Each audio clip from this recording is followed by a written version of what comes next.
You know, if you've ever cranked up a classic high-fidelity audio amplifier and felt the bass literally thumping in your chest, well, you likely have a hidden heavy lifter to thank for that whole experience. Welcome to this explainer. Today, we're taking a super close look at the beating heart of those classic 70-watt audio powerhouses, the Toshiba C5198 Transistor. Or, if we're being formal, the 2SC5198. This little component is an absolute legend in the electronics world. It was designed specifically for high-power audio output stages and high-speed power switching. So we're going to decode exactly how it works, why it was chosen for so many of those iconic designs, and crucially, what you need to know if you ever find yourself needing to replace one. Okay, let's dive right into this. Here is our agenda for today's explainer. First, we'll meet the C5198. Second, we'll see exactly how it works. Third, powering audio amplifiers. Fourth, managing heat and power. And fifth, finding the right replacement. Section 1, meet the C5198, the heavy lifter of audio. All right, so to get us all on the same page, the 2SC5198 is an NPN BJT, which stands for bipolar junction transistor.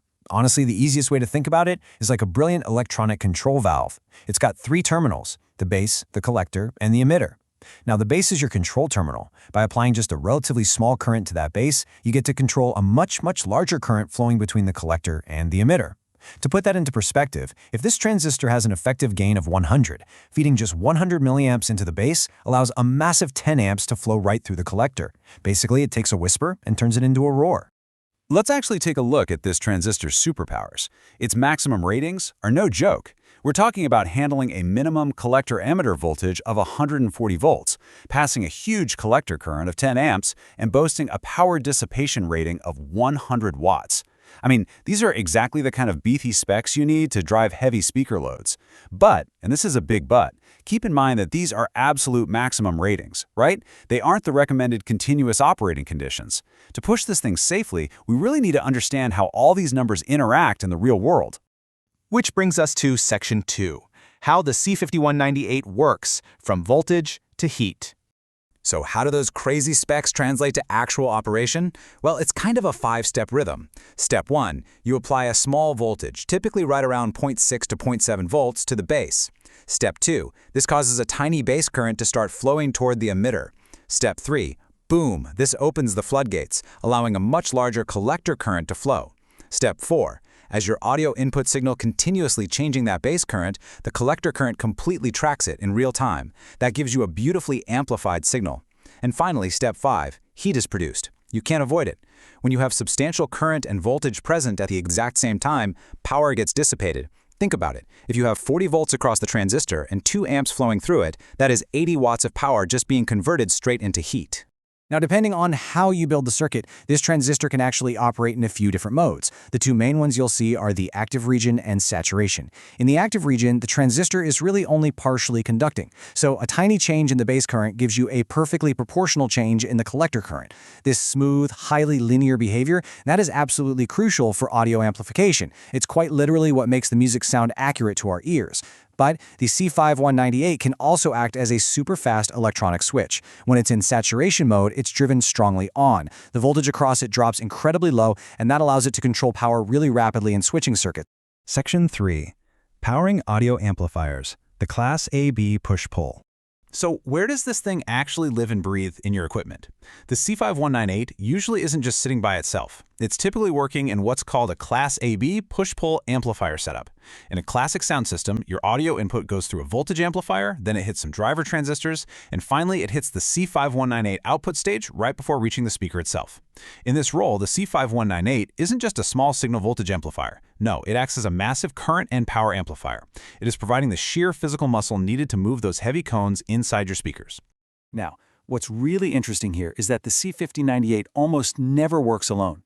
It's got a perfectly matched complementary sidekick, the 2SA1941, which is a PNP transistor. In that push-pull setup we just talked about, they literally split the workload. The NPN C5098 takes the positive half of the audio waveform, pushing the speaker cone out. Meanwhile, its partner, the 2SA1941, jumps in to handle the negative half, pulling the speaker cone back in. Working together, they create this incredibly seamless, powerful audio wave. It's a perfect partnership. Section 4, managing heat and power, the breaking point. 150 degrees Celsius. I really want you to look at this number like a giant, flashing red stop sign. This is the absolute maximum junction temperature that Toshiba specifies for the C5198. Designing or operating an amplifier anywhere even close to this absolute maximum, yeah, that is generally terrible practice. Because if you do, the silicon inside literally breaks down and fails. Since this transistor can dissipate up to 100 watts of power, you absolutely cannot just run it bare. It's going to fry. The ambient temperature, the power dissipation, and the thermal resistance of your materials all gang up to dictate just how hot that junction gets. So to keep the C5198 cool, you need some very strict physical necessities. We're talking an appropriately sized large heatsink to pull the heat away. You need quality thermal compound to guarantee a flush thermal interface. Proper mounting pressure is a must, so there are zero insulating air gaps. And of course, adequate ventilation in the amplifier's chassis itself, because that heat actually needs a place to escape to. Section 5. Finding the right replacement, navigating the aftermarket. Let's say the worst happens and you blow one of these transistors. Because there is no single magical drop-in replacement that's guaranteed to work in every single circuit, you really have to compare the specs carefully. If we look at the top modern alternatives, the number one, absolute best overall choice is the 2SC5200. I mean, check out these specs. 230 volts, 15 amps, and 150 watts.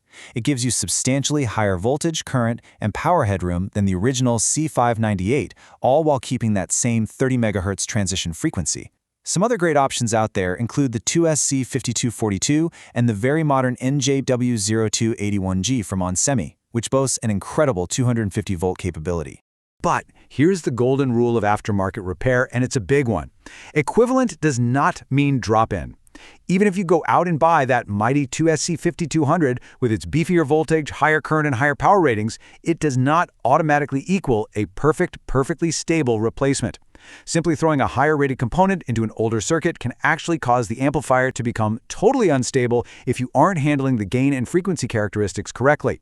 So before you even warm up your soldering iron, you must run through this critical pre-replacement checklist. First, verify the physical pin configuration, base, collector, emitter, because honestly, some replacements do differ. Second, check that the transition frequency matches that original 30 MHz mark. Third, you're almost certainly going to need to adjust the bias circuits after replacing output transistors, just to keep the sound linear and distortion-free. Fourth, and this is vital, you must test the complementary transistor, the 2SA1941.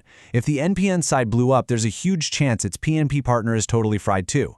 And finally, be super vigilant out there. Counterfeit power transistors are literally everywhere in the market right now. Which really leads us with this final thought. Today, Toshiba explicitly marks the original 2SC5198 as not recommended for new design.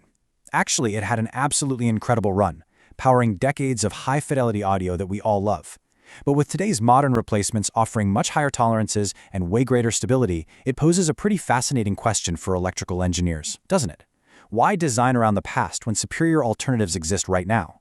Whether you are restoring a beautiful vintage amplifier or just trying to wrap your head around how raw electrical power gets translated into beautiful music, the legacy of the C5098 is totally undeniable. Thank you so much for joining me on this explainer, and as always, keep learning.